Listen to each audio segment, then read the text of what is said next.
Assalamualaikum warahmatullahi wabarakatuh.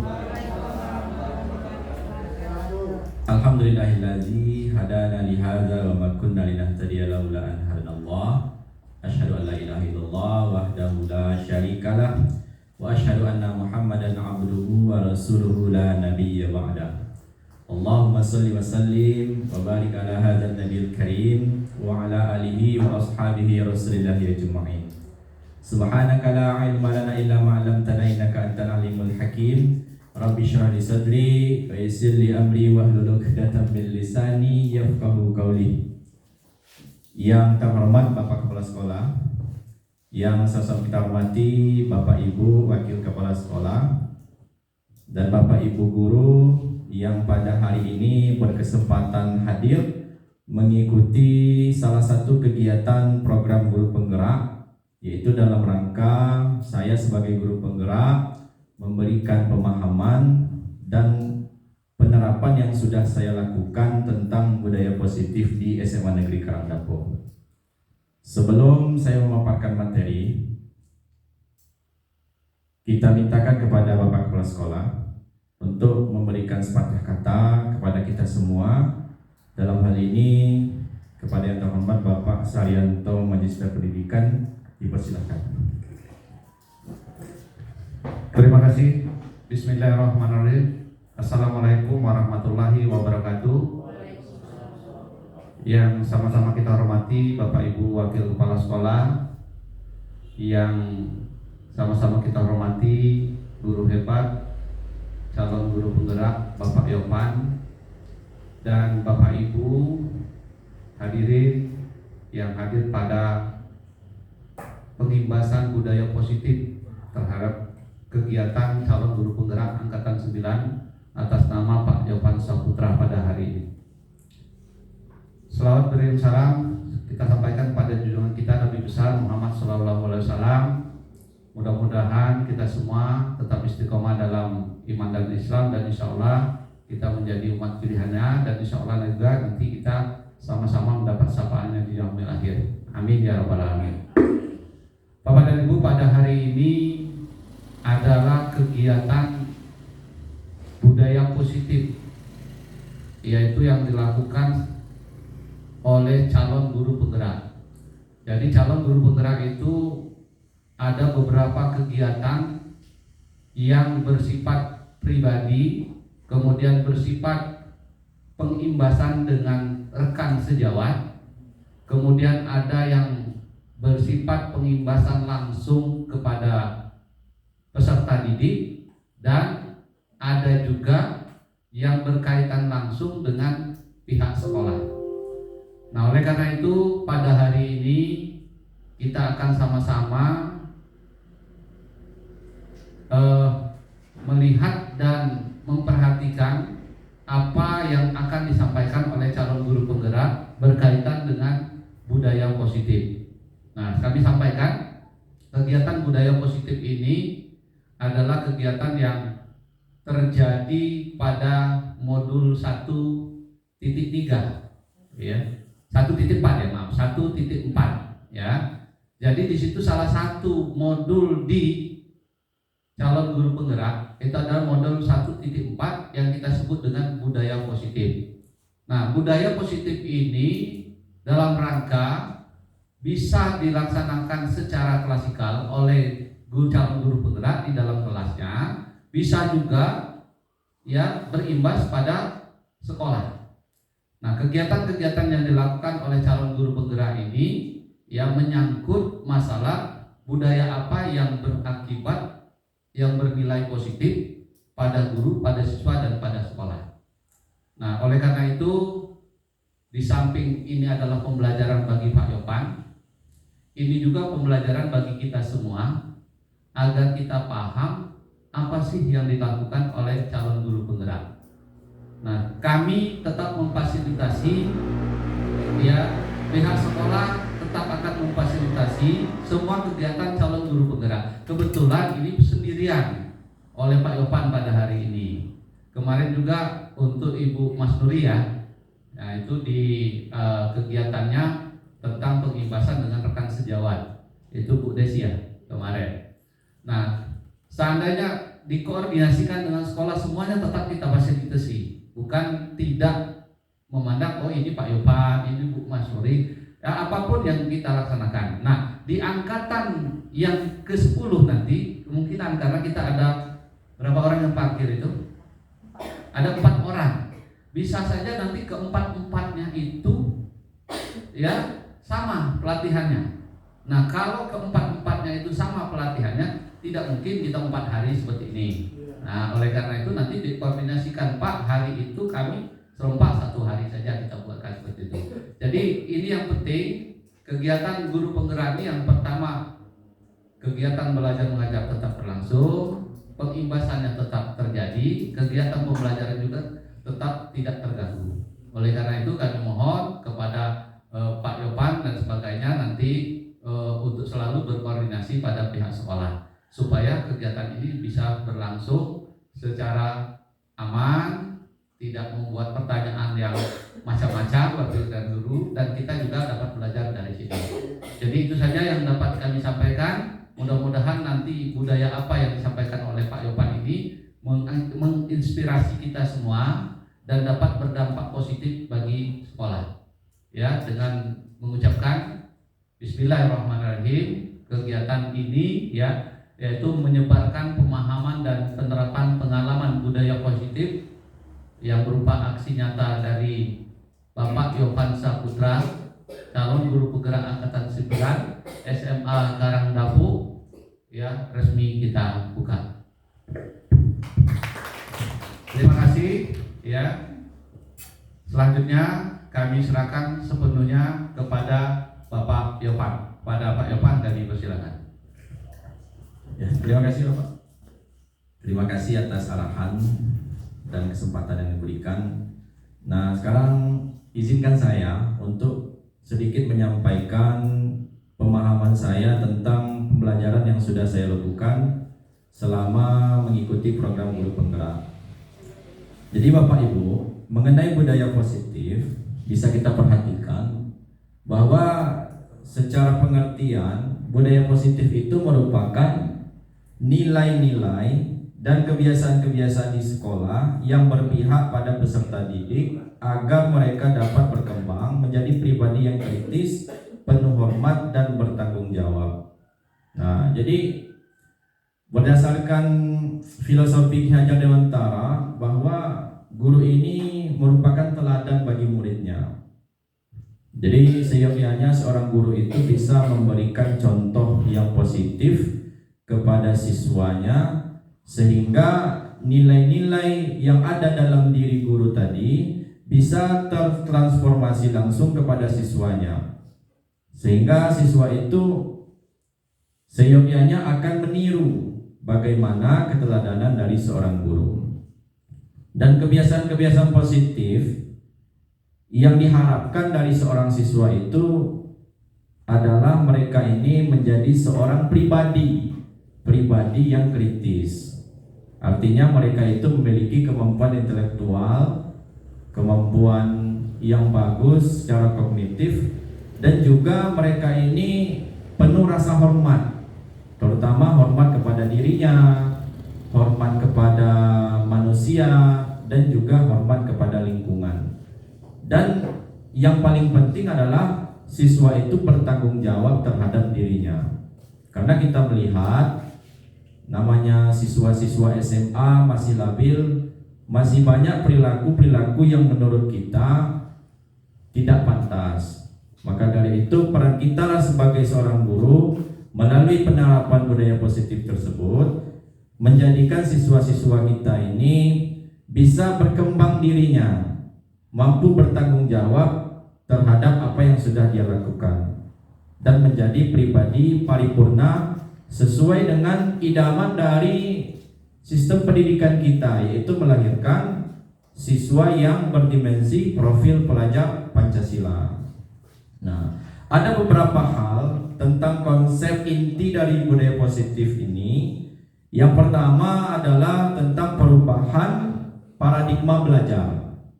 Yang kedua tentang disiplin positif, kemudian nilai-nilai kebajikan, dan teori motivasi, hukuman, penghargaan dan restitusi, kebutuhan dasar manusia, posisi kontrol guru, keyakinan kelas, dan segitiga restitusi. Nah, mengenai perubahan paradigma belajar, ada dua hal yang menjadi inti dari mengapa lahirnya kurikulum merdeka. Yang pertama adalah pembelajaran itu dirancang berdasarkan prinsip pembelajaran yang berpihak kepada murid dan berdiferensiasi. Nah, ini sebenarnya secara tugas keguruan kita memang sudah mengimplikasikan, mungkin belum optimal. Jadi Bapak Ibu, pembelajaran yang diharapkan berpihak kepada anak, kita harus menyesuaikan dengan kebutuhan anak. Kadang-kadang kita memaksakan mengejar materi, tetapi siswa kita tidak terjangkau penguasaan kognitifnya. Maka dari itu lahirlah pembelajaran berdiferensiasi. Jadi anak ini kalau secara teorinya itu disesuaikan dengan minat dan bakatnya, disesuaikan dengan kemampuan yang dia miliki. Nah, kalau secara kemampuan anak itu bisa dikategorikan ke dalam beberapa tingkatan. Dalam satu kelas itu barangkali setelah kita melakukan asesmen awal, anak itu dibagi menjadi 3 kategori. Ada anak yang kognitifnya tinggi, sedang, dan rendah. Maka setelah kita mengelompokkan siswa tadi, sekarang pertanyaannya bagaimana cara kita melakukan proses pembelajaran agar semua siswa yang memiliki latar belakang kemampuan yang berbeda itu bisa mendapatkan hak yang sama tentang materi pembelajaran. Kemudian yang bisa kita lakukan, siswa-siswa yang tinggi kemampuan kognitifnya itu bisa kita jadikan sebagai tutor bagi teman-teman yang lain. Nah, bisa kita anggap mereka sebagai asisten kita misalnya, bisa kita anggap sebagai pengganti kita Pak Anggi. Misalnya ketika kita memiliki kesulitan dengan menghadapi siswa yang banyak, siswa kita kan 30 lebih. Nah, berarti kita kasihlah kesempatan kepada siswa-siswa yang memiliki kemampuan bagus itu untuk sedikit mengajari teman-teman yang lain, sehingga mereka ini terpenuhi kebutuhannya. Nah, kemudian yang kedua, perubahan itu pada pergeseran antara stimulus respon menjadi teori kontrol. Ya. Nah, stimulus respon ini kita beranggapan bahwa seorang guru itu bisa menjadikan siswanya menjadi apa yang ia inginkan. Nah, rupanya manusia ini Bapak Ibu, khususnya anak-anak, mereka ini memiliki kepribadiannya masing-masing. Jadi kita tidak bisa memaksakan anak menjadi seperti yang kita inginkan.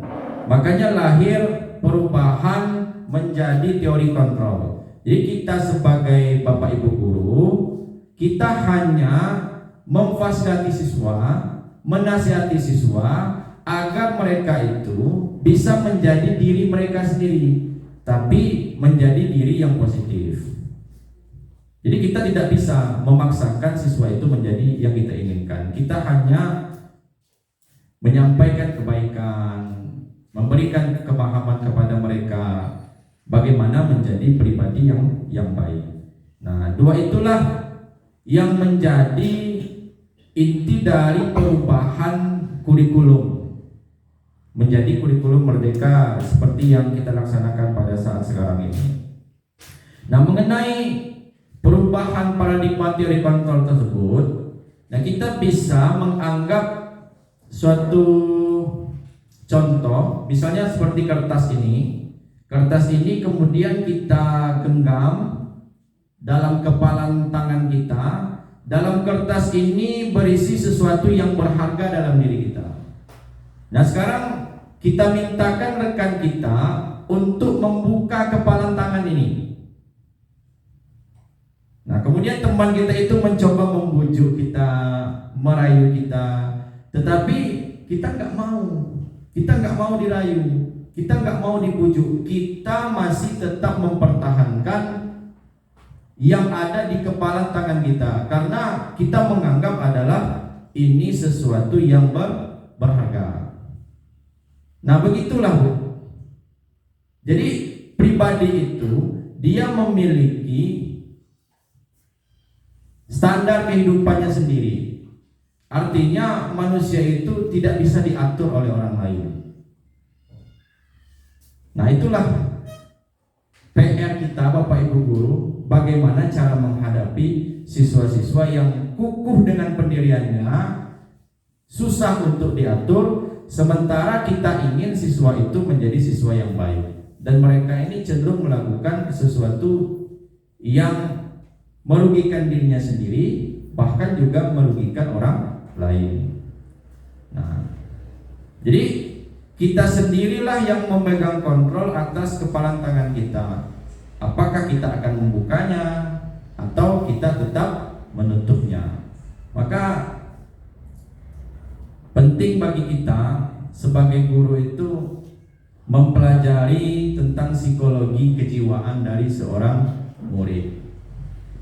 Bagaimana terbuka pintu hatinya, turun hidayah kepadanya agar bisa berubah, meninggalkan perilaku-perilaku yang buruk dan menjadi seorang pribadi sesuai dengan harapan kita semua.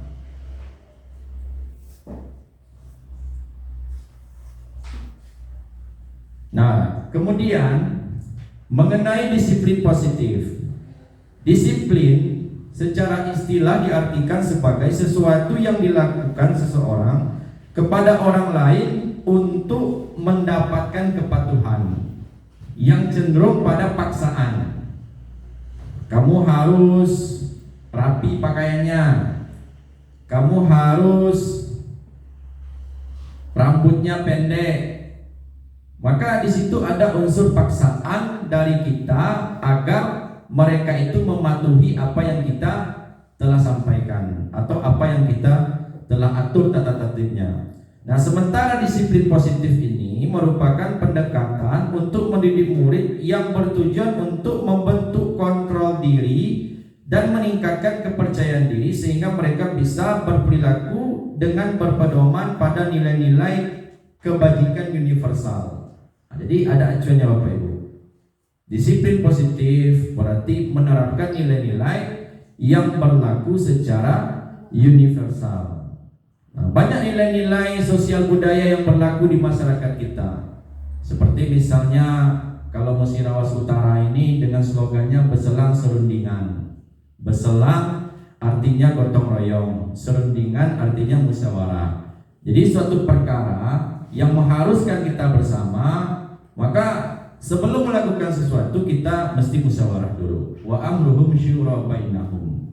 Nah, barulah kita setelah menghasilkan kata sepakat dan kita melakukan kerjasama dalam bentuk gotong royong. Nah, itu nilai kearifan lokal dari masyarakat kita. Nah, kemudian bagaimana disiplin positif ini bisa menghasilkan individu yang bisa menghormati dirinya sendiri dan juga menghormati orang lain, terutama mereka yang lebih tua umurnya daripada mereka. Maka itulah yang kita butuhkan sekarang, bagaimana menyadarkan siswa kita agar mereka itu bisa secara pribadi lahir dari hatinya untuk berubah menjadi pribadi yang lebih baik dan bisa mengontrol pribadinya itu untuk mencegah dirinya dari melakukan perbuatan-perbuatan yang buruk dan tetap istiqomah mempertahankan perilaku-perilaku positifnya. Nah, dalam profil pelajar Pancasila sendiri, nilai-nilai kebajikan yang diharapkan itu tergambar dalam 6 dimensi profil pelajar Pancasila. Itu yang pertama, kita ingin siswa kita itu beriman dan bertakwa kepada Allah Subhanahu wa taala. Kemudian kita ingin siswa kita itu berpikir kritis. Kemudian kita ingin siswa itu memiliki kebinekaan global. Kita ingin siswa kita itu mandiri. Kita ingin siswa itu menjadi seorang yang kreatif. Dan kita ingin siswa itu ingin menjadi pribadi yang suka bergotong royong. Nah, itulah nilai-nilai kebajikan yang kita harapkan dari adanya penerapan nilai-nilai universal budaya positif ini di lingkungan sekolah kita. Nah, kemudian mengenai perilaku manusia. Manusia ini memiliki 3 motivasi dalam dirinya. Mengapa dia melakukan sesuatu? Karena ada dorongan untuk menghindari hukuman. Nah, itulah tadi keterpaksaan. Mengapa siswa itu merapikan bajunya? Karena dia takut. Karena kalau dia nggak rapi nanti gurunya akan cubit perutnya. Mengapa siswa itu datang cepat ke sekolah? Karena takut nanti kalau terlambat, Pak, Bu, itu dihukum, disuruh merayap. Nah, kemudian kadang-kadang siswa itu melakukan sesuatu untuk mendapatkan imbalan dan penghargaan. Saya pernah contoh, Bapak Ibu. Kalau mengajar, di akhir pembelajaran itu ada kuis. Nah, kalau nggak dikasih permen, biasanya siswa itu nggak mau jawab. Nah, tapi kalau sudah ada permen di atas meja, maka dia dikasih pertanyaan, itu berebut mereka untuk menjawab. Nah, itulah motivasi dari siswa kita. Nah, motivasi seperti itu, motivasi yang bersifat eksternal, artinya dorongan dia melakukan sesuatu karena dipengaruhi oleh faktor lain. Dan yang diharapkan adalah motivasi yang lahir dari diri seorang anak itu adalah untuk menghargai diri mereka sendiri. Mereka itu memiliki kesadaran, saya ini harus rapi karena saya sadar ini untuk kebaikan saya.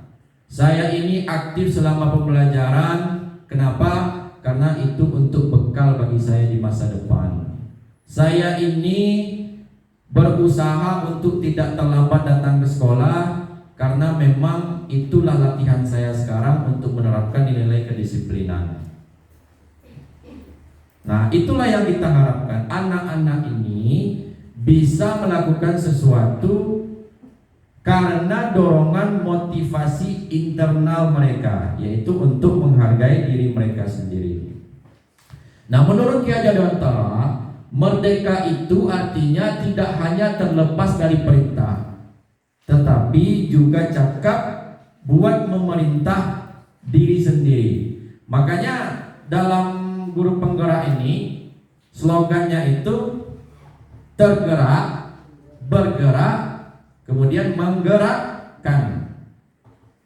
Tergerak berarti ini disentuh jiwanya dulu. Ada nggak kira-kira harapan untuk melakukan sesuatu? Nah, kemudian dia baru mulai bergerak. Saya cobalah untuk melakukan suatu perubahan. Dan pada akhirnya dia bisa mengaktualisasikan apa yang sudah dia ketahui, apa yang sudah dia lakukan kepada orang lain. Nah, inilah salah satu contoh yang saya lakukan hari ini, Pak Rizal. Itu dalam rangka menggerakkan kita semua agar bisa menerapkan budaya positif di sekolah, di mana hal ini adalah implementasi dari program atau pembelajaran yang berpihak pada murid. Nah, ini ada kasus Ibu Ani, guru kelas 5 di SD Pelita Hati, sedang bingung menghadapi ulah salah satu murid di kelasnya yang bernama Agus. Beberapa anak telah datang dan mengeluhkan Agus yang seringkali meminta bekal makan siang mereka dengan paksa. Jika Anda menghadapi situasi seperti Ibu Ani, apa yang akan Anda lakukan? Menurut Anda, kira-kira apa alasan Agus melakukan hal tersebut? Kira-kira Bapak Ibu ada yang bisa menjawab? Bagaimana kalau sekarang posisinya Bapak Ibu ini sebagai seorang siswa bernama Agus? Agus ini termasuk siswa yang boleh dikatakan Gimana Bu Linda? Memaksakan kehendaknya untuk mengambil makanan dari rekannya, padahal itu adalah perilaku menyimpang. Nah, menghadapi situasi ini, ketika Agus itu dipanggil, ditanyakan kepada dia, Agus, mengapa kau lakukan itu? Kira-kira jawabannya apa?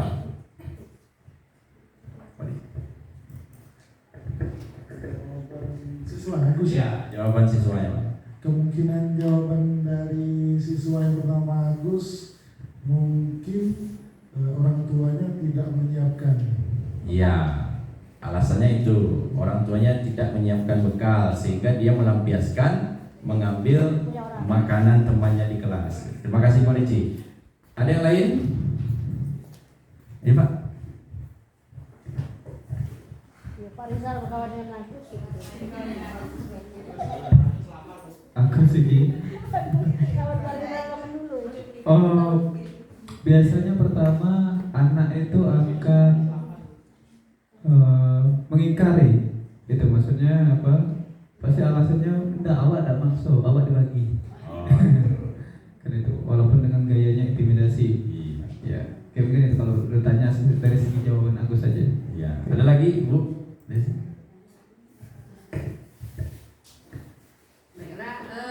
Mungkin anak ini tadi bilang mungkin dia lapar namun tidak sempat makan di rumah. Mungkin ibunya menyiapkan tapi dia tidak sempat makan di rumah. Oke, terima kasih Bapak Ibu. Nah, sekarang kita lihat. Nah, dalam konteks penerapan budaya positif, ini ada pilihannya jawaban. Apabila jawaban Agus karena ia lapar dan orang tuanya tidak membawakan bekal makan siang, kebutuhannya adalah untuk bertahan hidup. Nah, itu seperti yang dikatakan Pak Ricci tadi.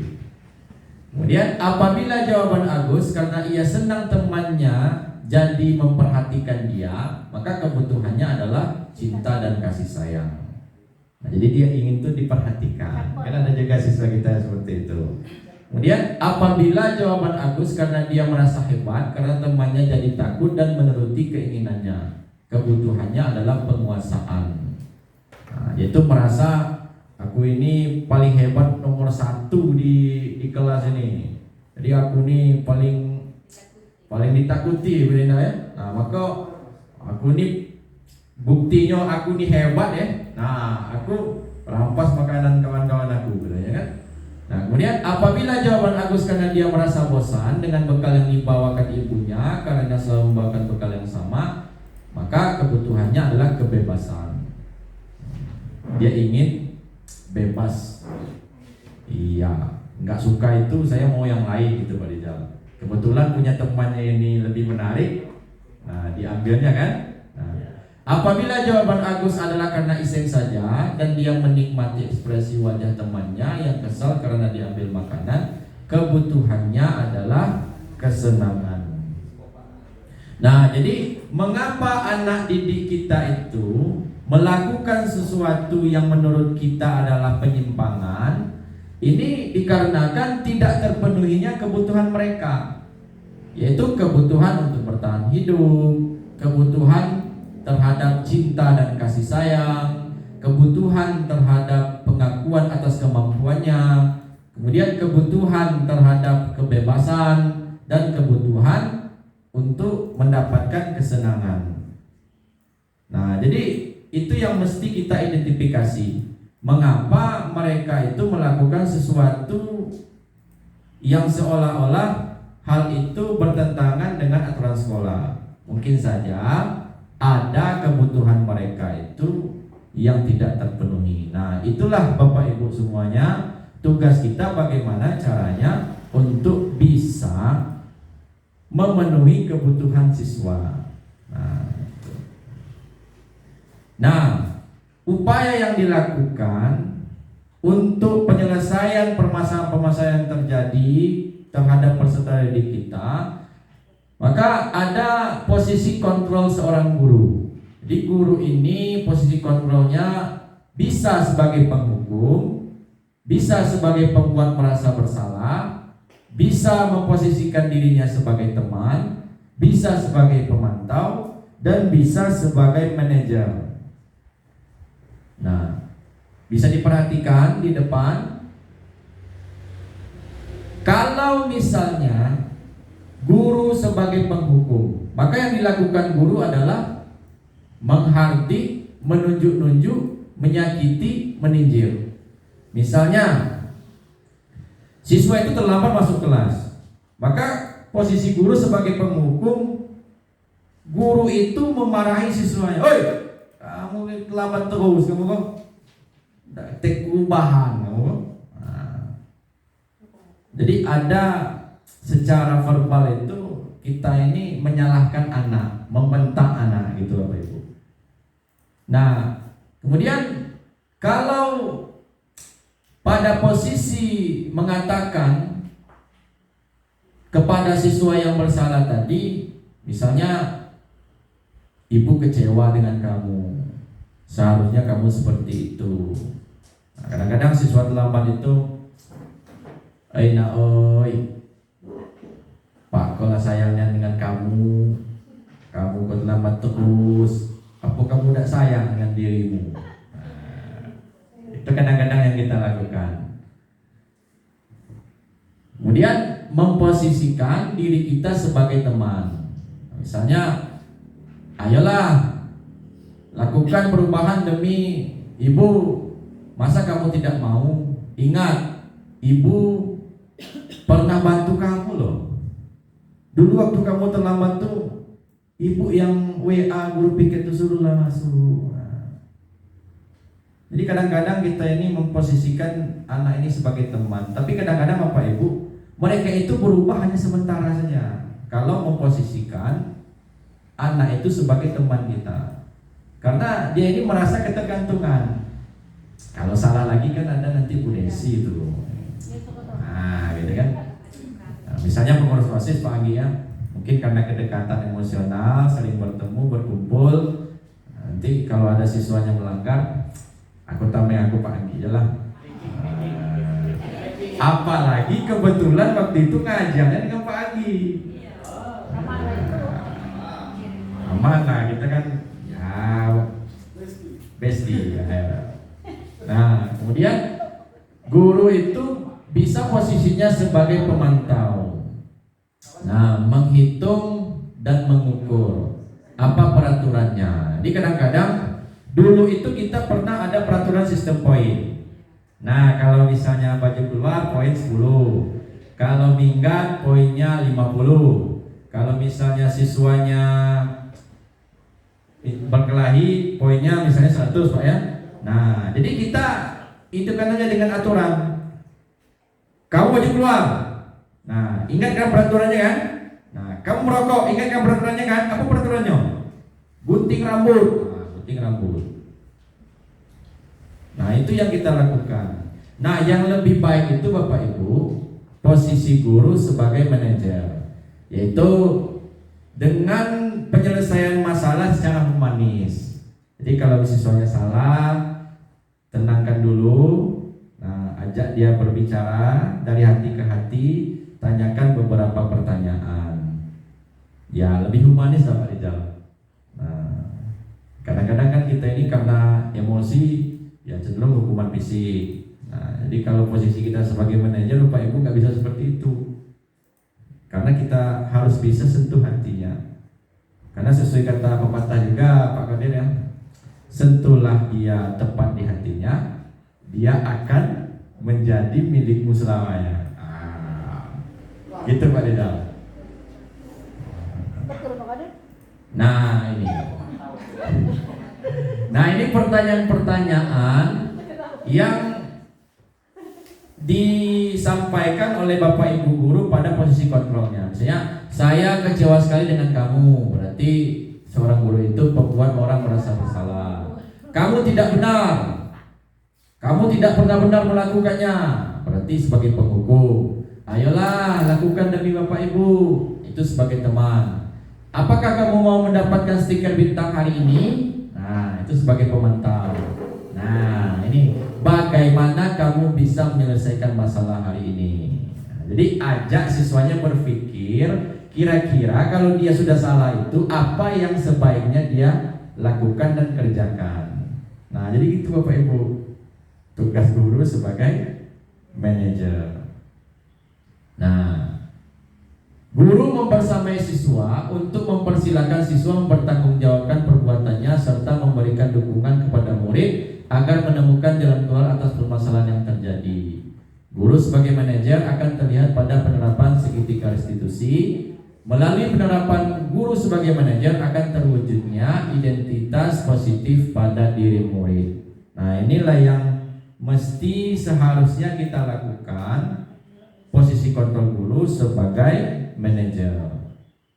Nah, saya ada contoh penerapan yang sudah saya terapkan mengenai posisi saya sebagai manajer. Nah, saya akan buka video. Nah, silakan dilihat Bapak Ibu.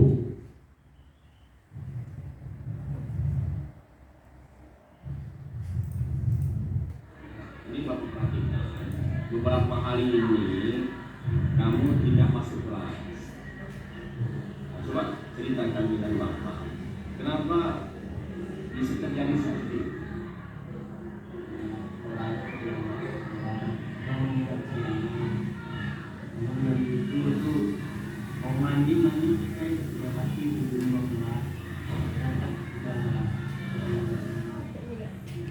Kenapa bisa lemah? Apa yang terjadi dalam diri? Tidak dibangun begitu lah. Tidak dibangun. Orang tuanya kerja apa? Di rumah. Di rumah. Yang berapa orang tuanya berangkat kerja? Yang jujur. Jadi tidak dibangunkan. Kira-kira kamu memiliki kesadaran sebagai siswa itu kita seharusnya bangun berapa? Jam 8. Jam 5 itu udah bangun ya. Biasanya apa yang menyebabkan kita itu terlambat? Begadang.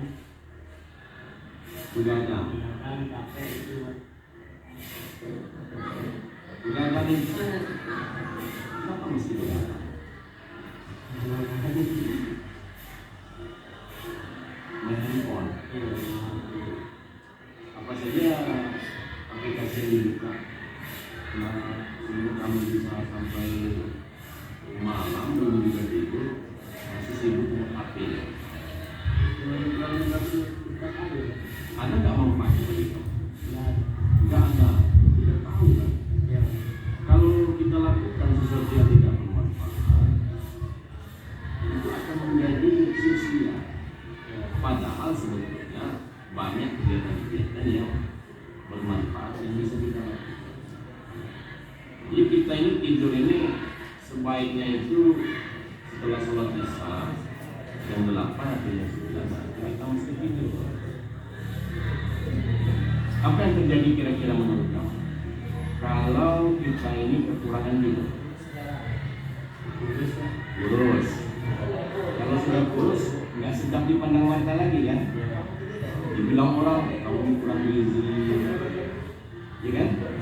Jadi perilaku seperti itu. Apa yang mesti kita lakukan? Perilaku kita begadang, kita melakukan sesuatu yang tidak bermanfaat.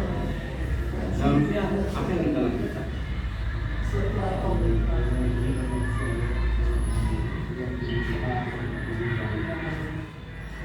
Siap nggak untuk berubah? Siap. Mau nggak Bapak tunjukkan bagaimana caranya kita disiplin, bangunnya pagi? Mau nggak? Kami sholat subuh nggak?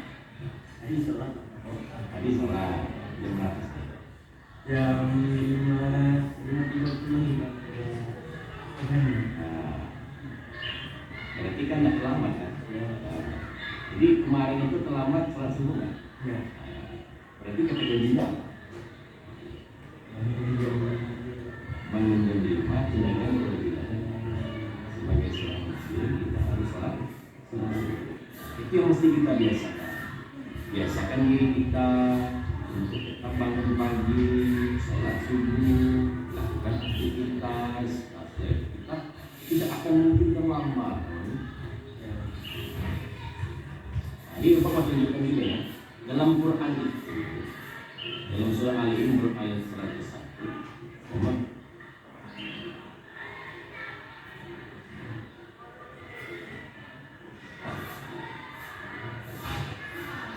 Wa may ya'tasim billahi faqad hudiya ila siratin mustaqim. Barang siapa memegang agama dalam aktivitasnya, niscaya Allah akan tunjukkan apa? Tunjukkan kepada dia di jalan yang lurus. Nah, itulah pentingnya agama dalam diri kita. Ya. Kamu sudah balik, sudah dewasa, ya. Umurnya udah berapa sekarang? Sudah 15. Itu sudah wajib sholat. Jadi mudah-mudahan kamu ini membiasakan kita bisa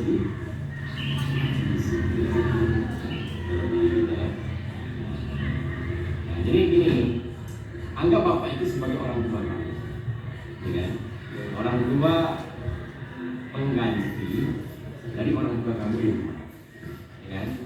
Karena kan orang tua sibuk kerja tuh, tidak diperhatikannya kan? Nah, kepada siapa kamu minta perhatian kamu? Dari dulu kan? Ini mulai ada perubahan ya. Kita masuk kelas, bapak akan yang perkembangan kamu bapak itu. Nah, itulah yang coba satu kasus yang saya terapkan posisi sebagai manajer. Dan setelah melakukan penerapan ini, tamaminya itu nggak pernah terlambat lagi Pak di jalan. Alhamdulillah masuk terus. Nah, berarti ada perubahan. Nah, saya senang juga berarti sudah bisa menggerakkan orang lain untuk berubah sesuai dengan apa yang terbaik bagi dirinya. Nah, ini ada testimoni dari Tamami. Tamami, apa yang kamu rasakan setelah mendapatkan pembinaan dari Bapak atas perilaku negatif kamu yang telah kamu perbuat? Saya merasa lebih sadar bahwa saya kurang suci dan saya ingin berubah diri saya untuk lebih baik dan tidak selamat lagi, dan juga untuk bangun pagi setelah subuh dan melakukan kewajiban-kewajiban yang diberikan orang tua dan lain-lainnya. Lalu saya juga sangat bersyukur memiliki ibu seperti Pak Evan, karena Pak Evan mau punya saya seperti ini.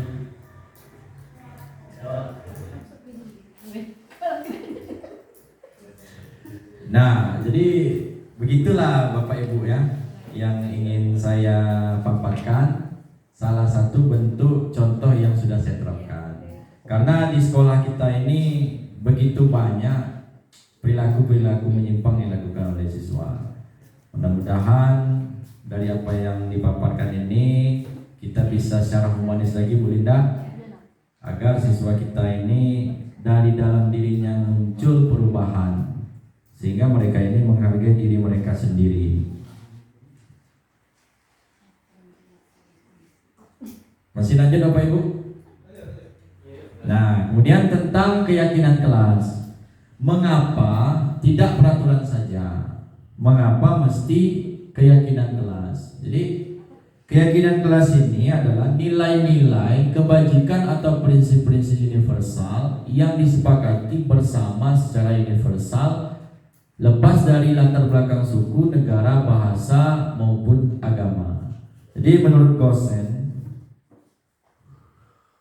suatu keyakinan akan lebih memotivasi seseorang dari dalam. Seseorang akan lebih bersemangat untuk menjalankan keyakinannya daripada hanya sekedar mengikuti serangkaian peraturan. Itulah motivasi internal itu. Nah ini. Jadi dalam mewujudkan keyakinan kelas, guru berperan untuk mewujudkan keyakinan kelas melalui kesepakatan antara guru dan murid yang berisi suatu pernyataan yang mudah dipahami dan diterapkan murid di kelas. Jadi Ini kondisi kesepakatan kita. Jadi sebelum kita mulai pembelajaran atau di awal-awal semester pembelajaran, nah kita mesti lakukan itu. Jadi kita membersamai siswa, kira-kira apa kesepakatan agar kelas kita ini kondusif, agar kita ini bisa menanamkan nilai kebaikan selama kita berada dalam kelas. Nah, saya berikan satu contoh yang sudah saya terapkan mengenai penerapan keyakinan kelas. Assalamualaikum warahmatullahi wabarakatuh.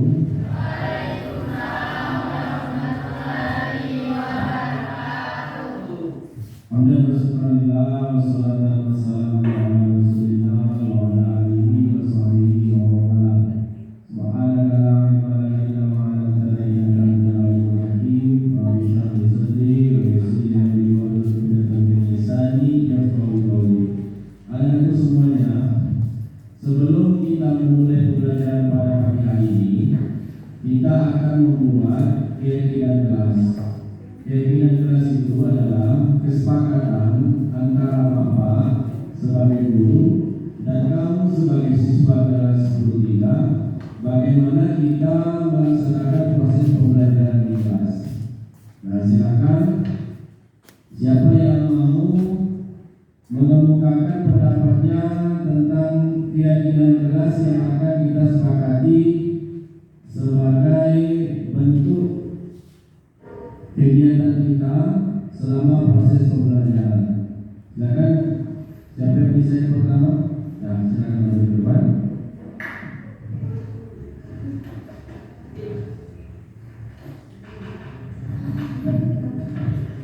Assalamualaikum warahmatullahi wabarakatuh.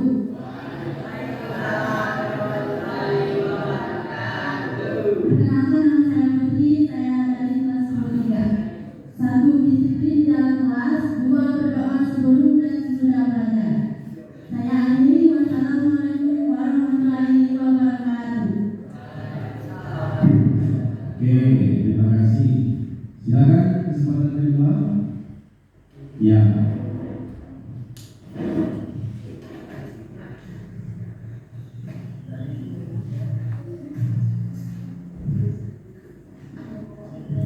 Assalamualaikum warahmatullahi wabarakatuh.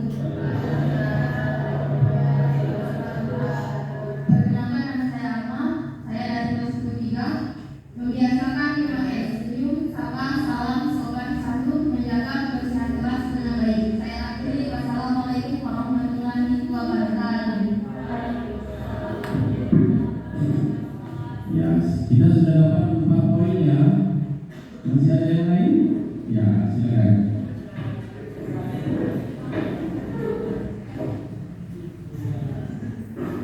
Assalamualaikum warahmatullahi wabarakatuh. Perkenalkan, nama saya Rufiana, saya dari 10. 1. Selalu buat tugas. 2. Datang tepat waktu. 3. Berdoa sebelum dan sesudah pembelajaran. Saya akhiri. Wassalamualaikum warahmatullahi wabarakatuh.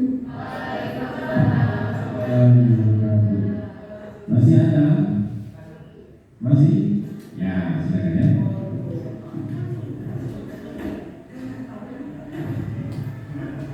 Assalamualaikum warahmatullahi wabarakatuh. Perkenalkan, nama saya Jessica Andreani, saya berasal dari 10 Menjaga kebersihan dan membaca doa sebelum belajar. Jaga nama baik sekolah, masuk sekolah tepat waktu. Saya akhiri. Wassalamualaikum warahmatullahi wabarakatuh. Kita sudah dapat 7 poin. Ada yang lain? Ya, silakan.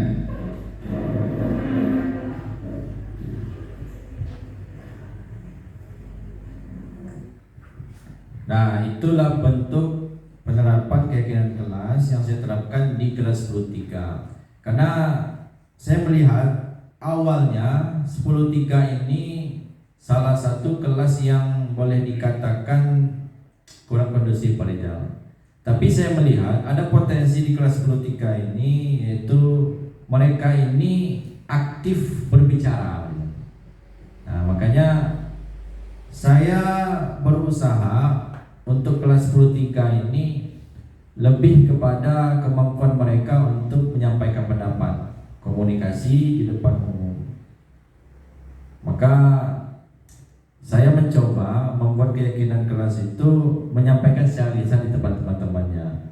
Mungkin ada juga caranya dengan menempel-nempel kertas di dinding depan kelasnya, bisa juga seperti itu. Yang jelas inti dari keyakinan kelas ini adalah kesepakatan kita bersama. Nah, dari keyakinan kelas yang sudah dibuat, nah lahir 10 keyakinan kelas, yaitu disiplin di dalam kelas, berdoa sebelum belajar, membiasakan 5S, menjaga kebersihan kelas, selalu membuat tugas, datang tepat waktu, jaga nama baik sekolah, jaga ketertiban di sekolah, hormat terhadap guru, dan berpakaian rapi. Nah, inilah kesepakatan saya dengan siswa kelas 10-3. Jadi nanti akan ditempel di dinding kelasnya. Nah, jadi ketika saya masuk, nah maka yang diperhatikan dulu ini. Nah, sebelum kita belajar nak ya, nah coba jengok keyakinan kelas itu. Nah, coba sekarang ini kamu. Lama doa lu. Nah, misalnya kan. Nah, coba dong kamu lama terus. Tengok kena. Nah, jadi mudah-mudahan seiring berjalannya waktu, karena ada kesepakatan, anak-anak ini bisa memiliki kesadaran terhadap dirinya dan berubah karena dia itu ingin menghargai dirinya sendiri. Nah, sedikit lagi Bapak Ibu.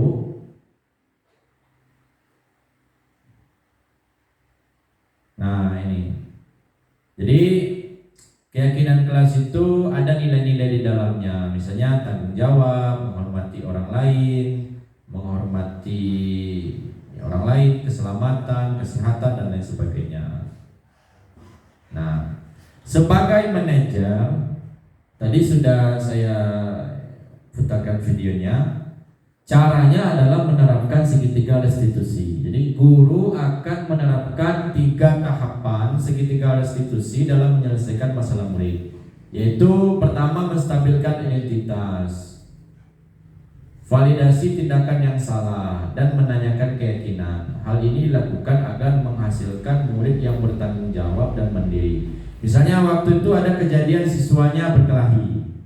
Nah, waktu itu kita panggil, dibawa ke kantor.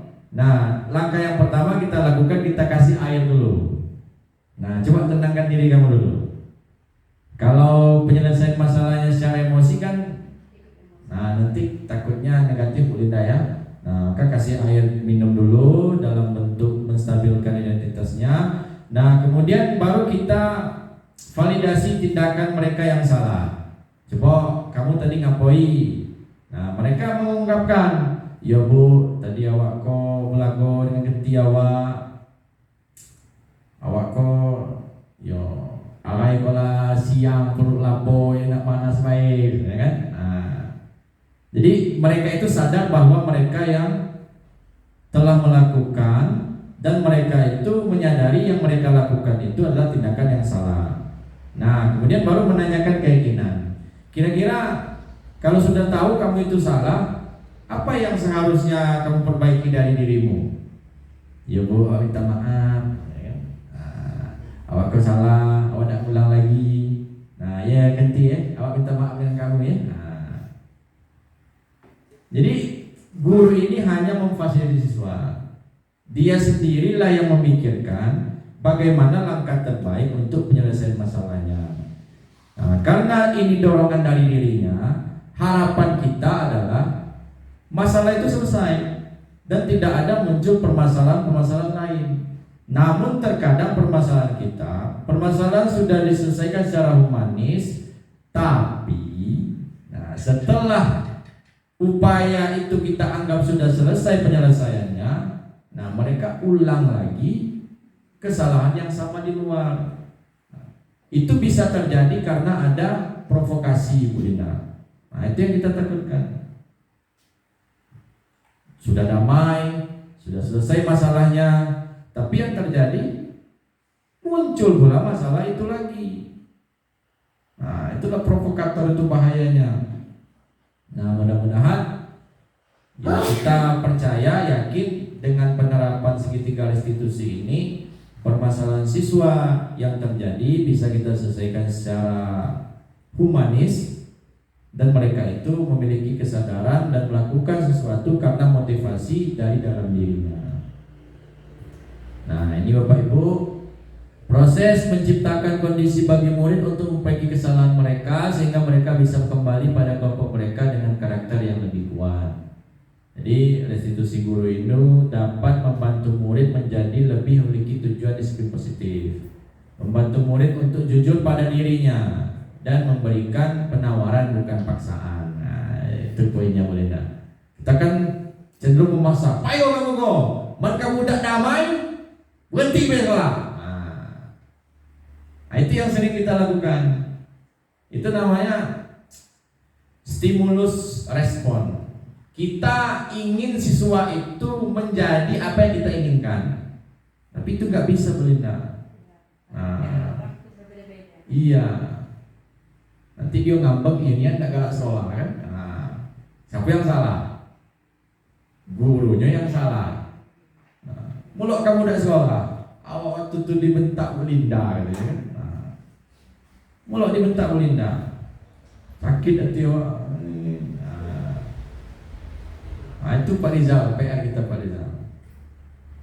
Karena memang perubahan itu sebenarnya kalau kita berpikir secara sederhana, kita berubah itu kan dipaksa, Belinda.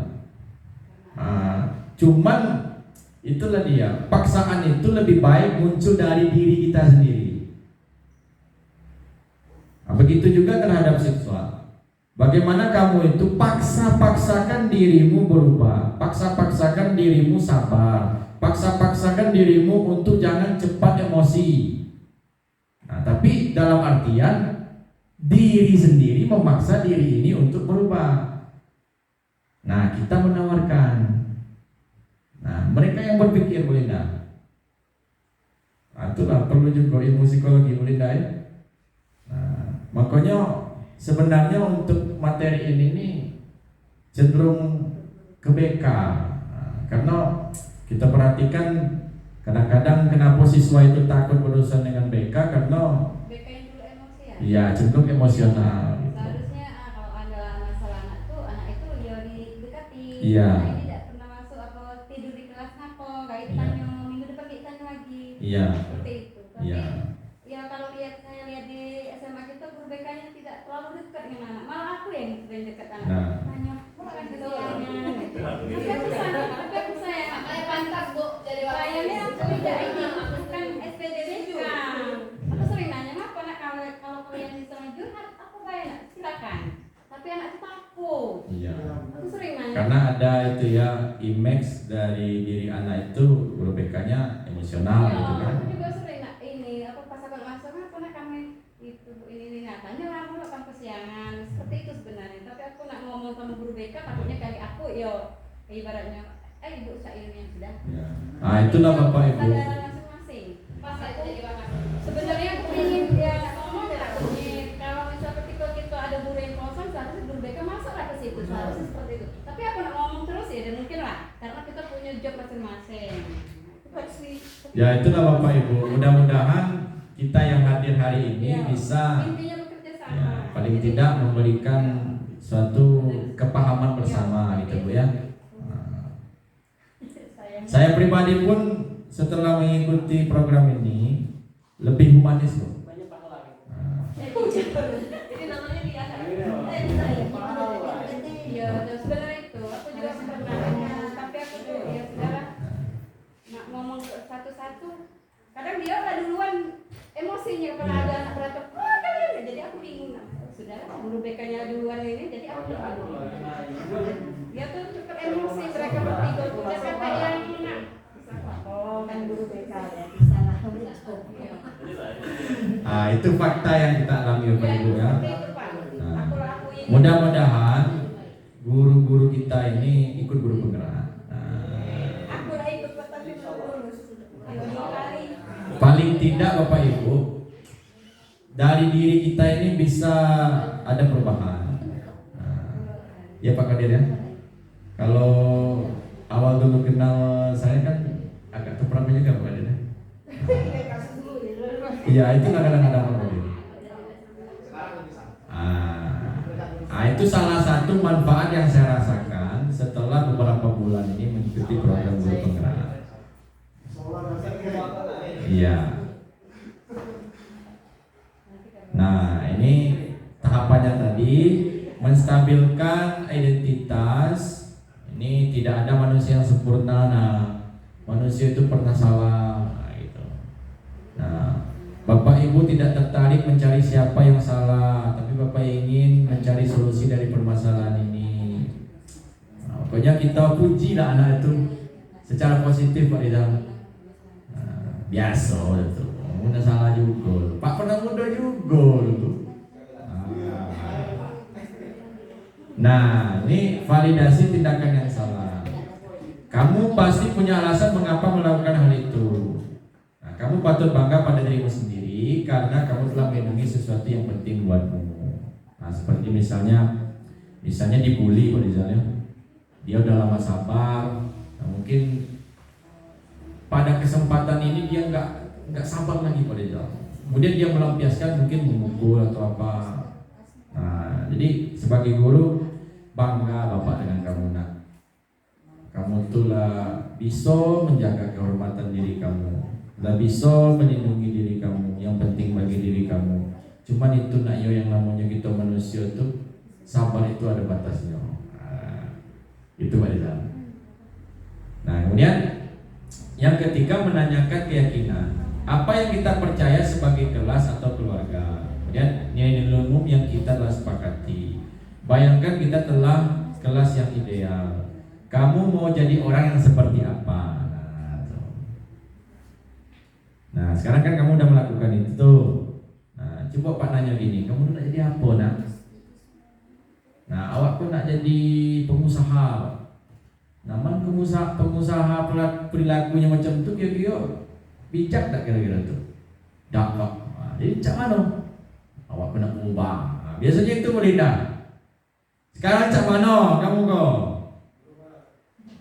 Dah sadar lu, Dem. Nah, macam mana langkah selanjutnya? Mikir lah kan? Berubah. Itu biasa dah. Berubah itu. Nah, mudah-mudahan dengan ucapan mereka tadi memang betul-betul ada perubahan Pak Saudara.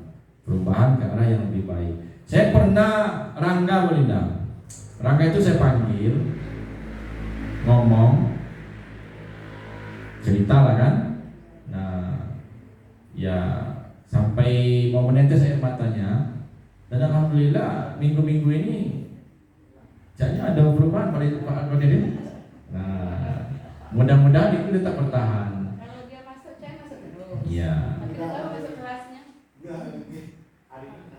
tidak ada masuk hari ini. Padahal dia datang. Berarti baru satu guru. Oke, Pak Deci terangkan juga Pak Deci. Karena caknya anak ini nih kebutuhan apa yang kurang dalam dirinya tuh? Mungkin dia akan minta perhatian dulu. Iya, cinta dan kasih sayang. Berarti perhatian. Kita ini kan selalu nebak ya, perilaku anak itu kan berbeda-beda, selalu nebak ini. Kita selama ini kayaknya masuk kelas itu belum ada, bukan kita tidak orang ya sekarang, belum ada kita tuh. Kalau di dulu saya di dunia sales itu ada data, biasanya pelanggan saya itu apa saja, berapa dia beli seperti itu, terus dia ini sukanya apa seperti itu, nanti kita follow up. Itu kan prediksi sebelum kita itu ada namanya data awal. Kita belum ada semacam jenis data siswa itu kepribadiannya seperti ini. Karena jujur kita memang belajar PPD dulu memang perkembangan peserta didik, tapi bukan ke perilaku, lebih ke cara gaya belajar seperti itu. Nah, tapi sekarang kita ini sebenarnya dari dulu berbicara kayaknya kita belum ada yang data dasar misalkan seperti kelas ini perilaku anak yang namanya ini seperti ini. Berarti peta kerawanan. Iya, kita belum di share data itu, dan memang tetap kita akan mencari, semuanya itu prediksi, tetapi tetap akan kita cari benar apakah anak ini seperti ini. Cuman acuannya kita perlu juga seperti itu. Guru itu ibaratnya kalau sudah ada data itu Iya, ini harus bisa, didekati. iya, paling tidak kita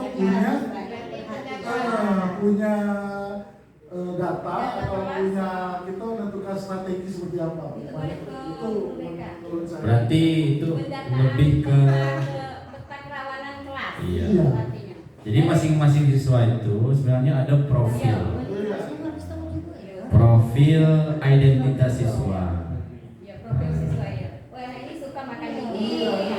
Guru ini makan bakso. Katanya kan kita kan siswa itu kan sesuai dengan kemampuan, diperlakukan kemampuan, hobi dan minatnya kan kita nggak tahu apa hobinya, kadang-kadang memang kita ngajar perlu juga memang kita akan tahu hobinya, tapi kita harus ada bahan dasarnya dulu, Pak.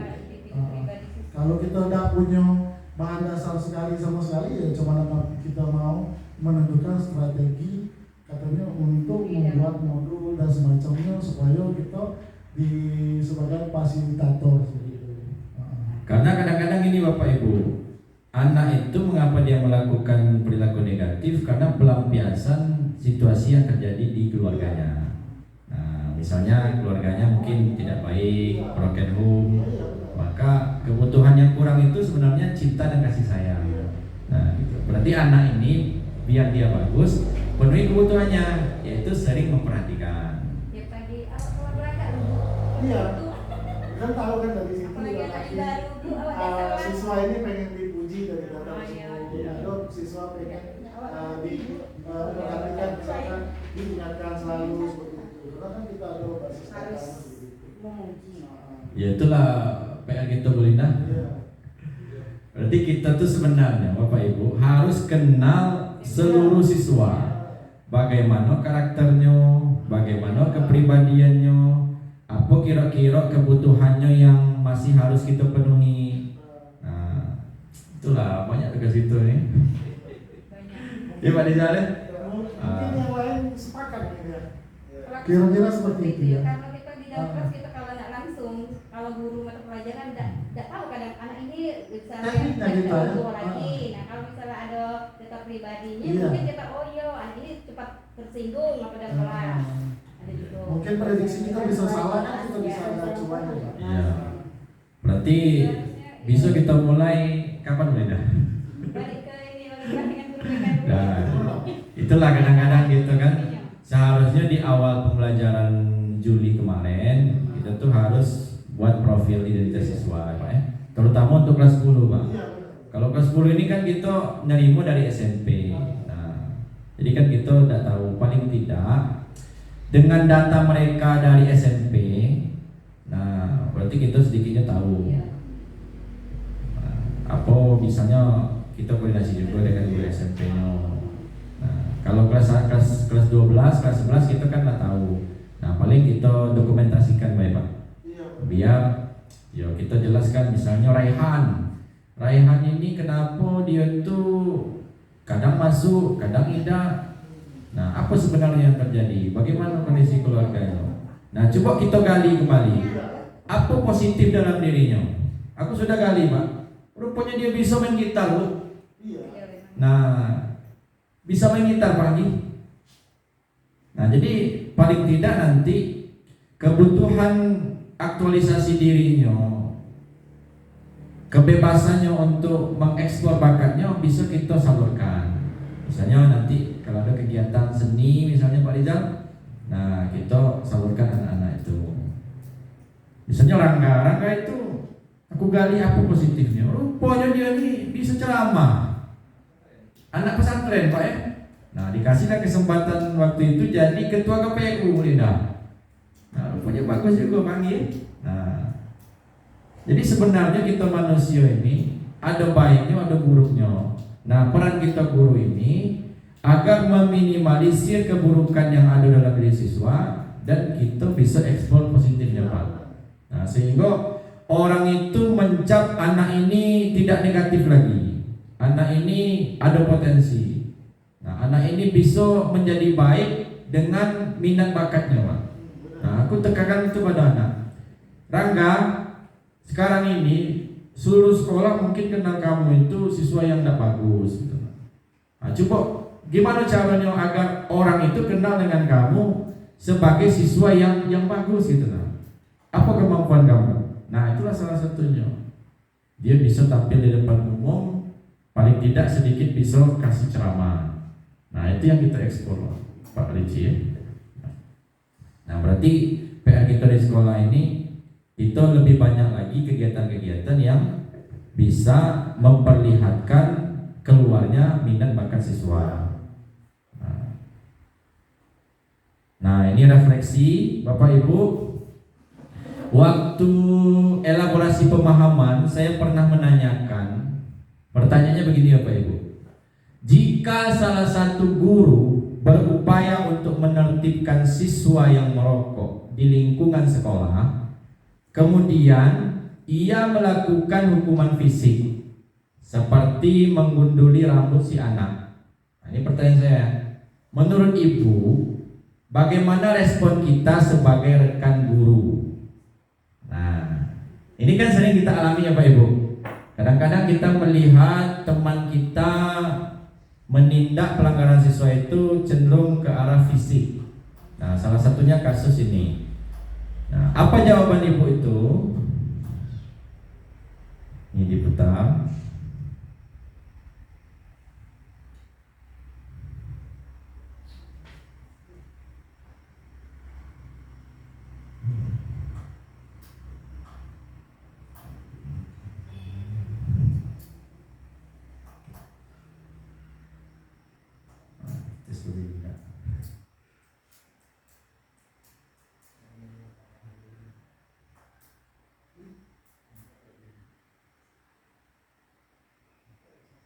Nah, ajak komunikasi Bapak Ibu. Nah, bagaimana Bapak Ibu caranya Bapak Ibu jalin komunikasi?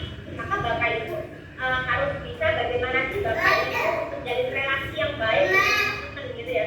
Jika Bapak Ibu bisa menjalin relasi yang baik dengan teman-teman, insya Allah Bapak Ibu akan mudah ngomong dengan siapapun teman-teman Bapak Ibu.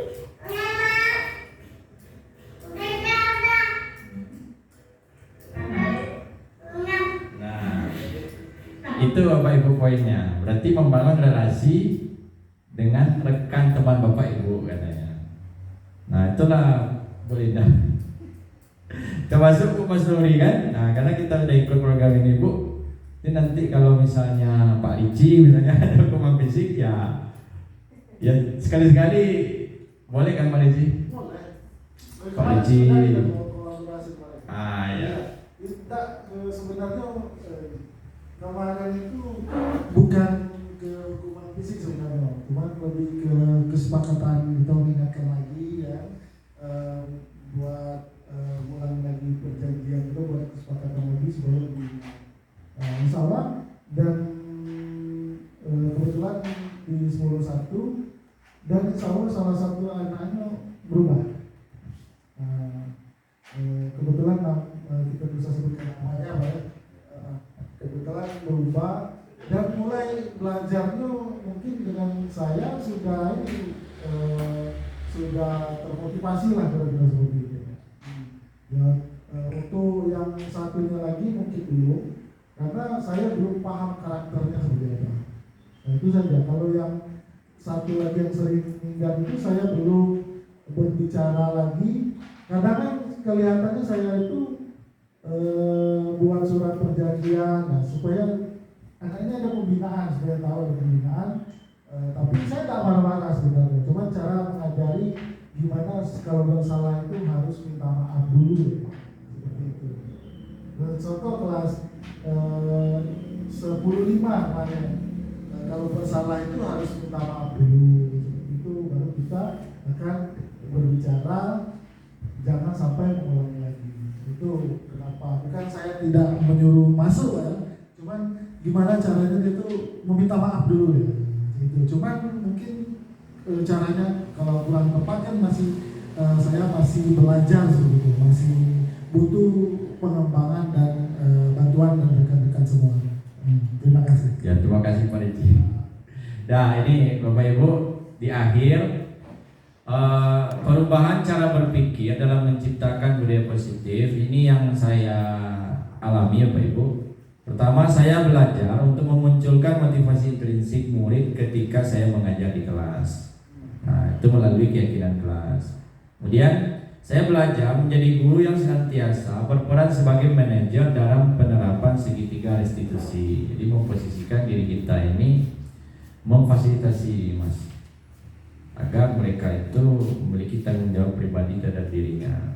Kemudian saya belajar untuk membimbing siswa menemukan solusi atas permasalahan mereka sendiri. Nah, kita mungkin bisa coba lebih banyak pendekatan agama Pak Rizal. Nah, paling tidak ya di samping tugas kita sebagai guru, kita ada dakwahnya juga Pak Rizal. Nah, mudah-mudahan pintu hidayah itu terbuka. Nah, gitu Bu Linda ya.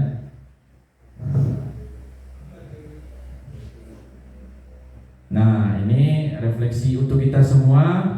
Setelah mengikuti kegiatan ini, bagaimana perasaannya? Bagaimana perasaannya Pak?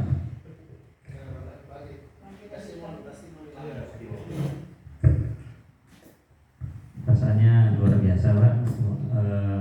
Dari kita dapat pandangan baru terhadap bagaimana mengatasi siswa sehingga bisa memberikan budaya-budaya positif yang lebih baik lagi kepada siswa, seperti itu. Mungkin itu saja dari saya. Mungkin ada lagi Bu Nuri?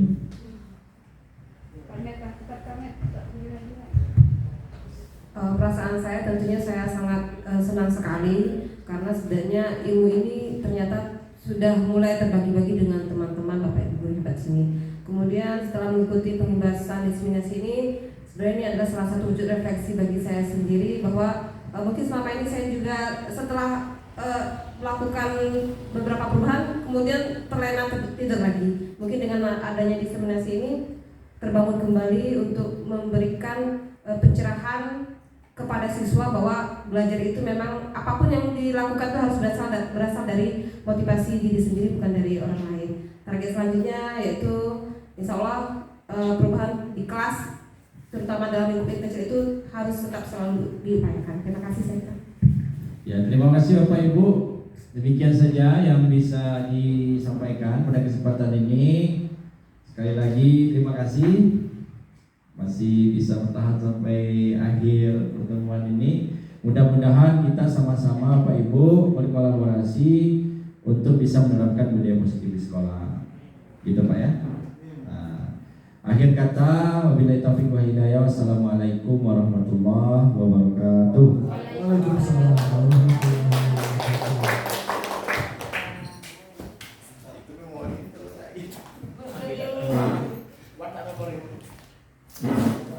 Oh masih